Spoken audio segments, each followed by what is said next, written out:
Today, we're going to dive into something I think a lot of us have felt, but maybe couldn't quite put a name to. We're talking about the architecture of emotional withdrawal. You know that feeling, right? It's really startling. You're right in the middle of a conversation or maybe even in a relationship you care about, and then boom, it's like a light switch just gets flipped off inside your chest. Just a second ago, you felt that connection, that warmth, and now it's gone. It's replaced by this void, and it's so confusing, not just for the other person, but for you too. So what on earth is actually going on here? Well, let's get into how this emotional distance actually gets built. Because here's the thing, what feels like a sudden snap is almost never sudden at all. The foundation for this feeling, well, it's been under construction for a while.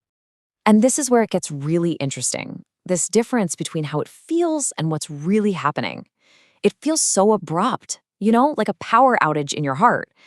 But the reality? It's a slow, cumulative process. Think of it like a battery that's been draining little by little over a long, long time, until one day, it's just empty. So what's draining that battery? It's these things, these little, repeated emotional paper cuts, the expectation that isn't met.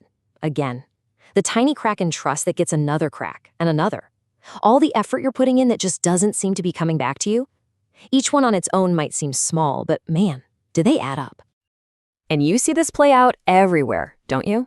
It's that friend who always cancels at the last minute, or the colleague who keeps taking credit for your ideas, or a partner who just doesn't seem to see all the things you do.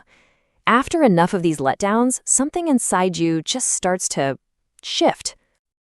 Okay, so if it's a slow burn, why does it feel like a sudden switch? Well, that's because your brain gets involved, and your brain has one primary job, to keep you safe. And this is the name for it, learned emotional detachment. See, your brain is an incredible learning machine, and when it sees a pattern, like, hey, every time we invest emotionally in this person, it leads to pain, it doesn't just take notes, it adapts. It literally starts to build a new shortcut to automatically dial down that emotional investment, all to protect you from getting hurt again. This right here is the absolute core of it. It's not a conscious choice you're making to be distant or cold. It's a subconscious, self-protective mechanism that's been trained by your experiences. Your brain is basically saying, nope, I've seen this movie before, I know how it ends, and we are not getting hurt like that again. It's such a powerful way to think about it, isn't it? It's not about building a wall to maliciously keep other people out. It's about building a fortress to keep yourself safe inside. It's a defensive structure, built brick by brick with every single one of those little disappointments. And once you understand this process, it opens the door for a huge shift in perspective. It lets you completely reframe what's happening, whether it's inside you or in someone else. So let's just walk through this reframe. The old way of thinking, the painful one, is that this feeling is some kind of cold-hearted rejection. But the new insight based on all this is that it's actually a protective instinct. And what's the result of that instinct? It's simply creating safety. It's preserving your own emotional well-being. And if there's one thing to really hold on to from all of this, it's this idea right here.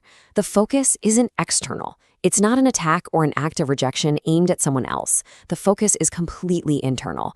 It's an act of self-preservation, of pulling yourself to safety.